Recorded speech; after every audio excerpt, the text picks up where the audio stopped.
Yeah. What's going on? What's the dealie, yo? It's your boy, Eric Taylor. Taylor to you, Astrology. I'm back with my Uranus series. This is Uranus in the eighth house. Ocho's house. Ocho's house. Oh my gosh, it's been a crazy day, but I had to push through because I was like, I'm getting this video done for y'all. We're moving and grooving, okay?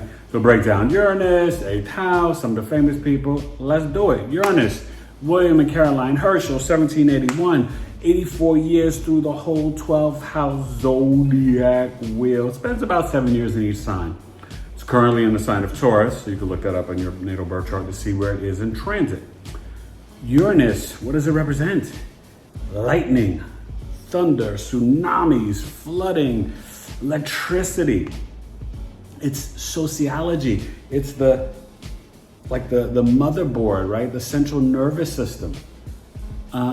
It's weird, bizarre, unique, innovative, futuristic. Computers, technology. It's about your soul seeking freedom and liberation in this lifetime. It's rebellious. It's breaking social norms, fracturing the structures, pushing against the static quo, pushing the envelope. It's a black sheep rebellious energy. These people are genius, weird, brilliant. Their ideas, right? It brings you the downloads. This is Saturn's father, right? Kronos' father. Uranus, the god of the sky, goes back to ancient Kemet, Osiris. All right. So, and it's sudden events. Yeah. All that with Uranus. The freedom and liberation, right? It's associated with Aquarius. And whether you have Aquarius in 8th house or Libra or Aries or Virgo, that will flavor how this plays out. And like always, I want you to email me, taylor2coaching@gmail.com, because you want to know, well, do I have something conjuncting it, like the moon or Mercury or Venus, the sun in 8th house, right? What's trining it in the 12th and the 4th, right? That harmonious flow of energy, 4, 12, 8, okay? What's the sextile to the 6th or the 10th? What's opposing it in the 2nd house of earning money?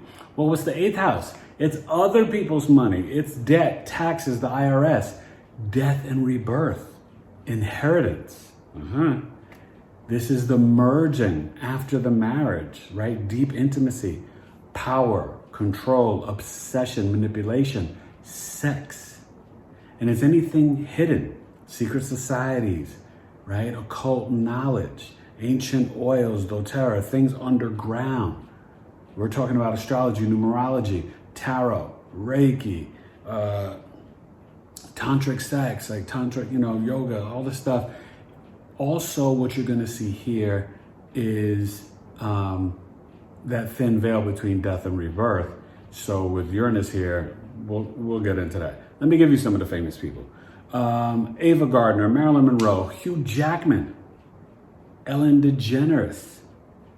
Only got a few people that I saw research and remember, and Meg Ryan. Okay, but like always, I'm gonna tell you, I think you're famous. So if you have this placement, sit back, relax, enjoy the show, get you a little something to sip on and listen to your boy as that break it on down. So these people, okay, you might not be so attached to death and people passing away. You might be like, oh, that's just how things go in life or whatever. I'm not getting all emotional. Oh, grandma died, so-and-so died. Oh, Aunt Betsy died. Uncle Roy died. It's not like you're cold and indifferent, but you kind of understand the cycle of death and rebirth, right? You're like, oh, well, of course people die, right? And people with Uranus in 8th house, you could have sudden, accidental, sudden weird deaths and stuff like that. But again, like I tell you, no astrologer could predict your death. But, hey, Uranus there. You could work around death. You can work in a rehab facility, a senior center, Work going to people's homes, right? Working with older seniors. You could work in a mortuary, a morgue, okay, at a funeral home, a cemetery. These people could be very much into science and investigation research, or dealing with other people's money. You could be in the accounting field or working with the IRS or something with taxes or death, right? You could be brilliant at astrology or tarot. You could be one of those people that you like to research all the ancient herbs, and you make your own plant medicine, and you do massage, and you make your own oils. You do your stuff with Reiki and reflexology, and you I have this plant medicine to help you. You could be a homeopathic or naturopathic doctor. You could work in an ER, and you're the doctor or nurse that deals with the people that come in, and you're assessing and and hooking them up to machines, right? Because it's technology, right? You could work, dealing with the MRIs and CAT scans of wound victims, right? This also can indicate that merging and intimacy and sex maybe in a past life was challenging. Maybe it was something you were not capable of. So in this lifetime, you have to find, even if your nature is to be kind of weird or indifferent or detached, you have to find ways to connect and merge. Sometimes the Aquarius Uranus energy, it doesn't like that whole one-on-one. It likes more of the group aspect. Not saying that you're married to 10 people, but I mean, it's the one-on-one emotions can be extremely challenging for you. And it could be kind of like a foreign, weird energy where that deep connection of intimacy can be challenging at times. So if this is why you got to learn astrology to map your life, because if you're aware of that, then, try to work on it. Try to really take that time to merge with your partner and to trust, right? That's the deep thing here. Not keeping secrets. Oh, and you can get downloads where you suddenly learn secrets about your wife or your husband or, your in-laws. You could see things like that, but just be mindful of it and things like that. There is some sort of detachment in terms of, you don't really care that other people think you're weird or bizarre. You could have some weird quirks, even some weird, sexual quirks, intimacy and stuff, but you're so dope. You're so unique and brilliant and this genius energy. You could literally create some special potion or remedy to help people. You could get into positive white magic. You can, become a master of astrology and tarot and human design. But also just even being a great healer. Let's say if you had Mercury here, you could have these conjunct Uranus, these amazing healing hands. You know how to do it. You are what is it, God of John or John of God and Haiti or whatever. There's so many possibilities with this placement, but understand your soul has selected this to learn life lessons, to find the freedom and liberation. So even in a marriage or committed relationship, you still need a level of freedom and independence. And that can make you feel comfortable connecting and merging with your spouse or boyfriend, girlfriend, whatever it is. I guess, and DeGeneres has this, right? So you could see same-sex marriages too.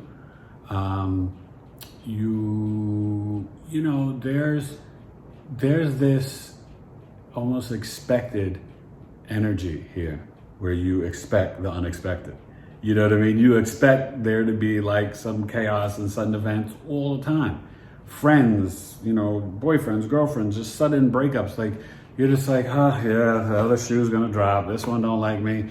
This one, or you suddenly get that inheritance. Grandpa suddenly died, whatever it is. And you're just wow. But, you could definitely suddenly win or just get other people's money, or your tax return, you think you're getting back $800 and then you get back $2,700. Stuff like that could play out. But this is also good for like doing some more research, scientific study, and every sign's going to be different. Like if you have Uranus and, Sag here, or Capricorn or Scorpio, it's going to play out different ways. So this is why you got to email me, really to get your chart done. This is a deep placement. And I think for you, you just have to be mindful of spiritually growing in this lifetime and not being afraid of merging financially and intimacy. You know what I mean? That it's okay to do it. And you have to kind of trust and know that part of controlling things is surrendering and letting go. And like you can't control everything. So stuff's gonna happen. Oh, this could be good for therapy. You could be a good sociologist, a good psychologist, a good therapist. You really know how to get into, because you're gonna get these downloads from God source energy. So, here, these people, you need to meditate often. I would try 30 minutes a day. And when you tap into that God source energy and tap into your root chakra, your black moon Lilith, and trust your intuition and gut. And I don't care if your Lilith's not in 8th house. Uranus in 8th house, you should do this because you can get this sudden visions and dreams, daydreams, visions, dreams at night, tapping into the subconscious and unconscious mind. And because it's trining the 12th house, you want to see what's there to help you to heal in isolation, or trining in the 4th house, what you have there to heal from childhood traumas, right? So, Uranus in 8th house, you're going to do what you're going to do. Now, hopefully you really gained some insight from this, and keep that dream book, do the writing, mira, escribe. It's important, and know, like, you guys are dope, and you can do amazing, dope things, and don't expect, I know you've been through a lot in your life, so you like, oh my God, unexpected things just happen all the time, but don't sit there worrying. Just kind of Uranus detach a little bit and go with the flow. You'll do better that way, and really, really try to get grounded spiritually and meditate. That's going to help you through the journey and process, and you can tap in that thin veil from the 3D to the 5D. That's not hard for you to do. You could probably close your eyes for a couple seconds and just kind of like, check in. Oh, in this placement, you could be a great midwife or a doula, helping to, birth, that rebirth. As one soul dies and leaves, another soul comes back in, and you could be a part of that process on the birthing side. It can be really amazing at that too, all right? So Uranus in 8th house, yeah. You makes you wish you could talk to Marilyn Monroe and be like, what happened with you in this placement, yeah, you got it. Hit me up. Please join the Patreon, $5 or $10 a month. Tweet at your boy, Taylor2C, or at Big 3 Astrology. Hit me up on the Instagram or the TikTok, Taylor2 Astrology. Facebook group is Taylor2 Coaching. And obviously, here, I'm Taylor2 Astrology. God bless you. Shoot me the email. You want to book any of my services, read the description down below. And Uranus in Ocho's house. Ocho's house. Ocho's house. Yeah, Uranus in 8th house. Appreciate you. I respect you like crazy. And God bless. I hope whatever you were sipping on, you enjoyed it, or you were listening to your boy. All right? Bye, Uranus. Later. Eric Taylor. Taylor2U Astrology. Peace.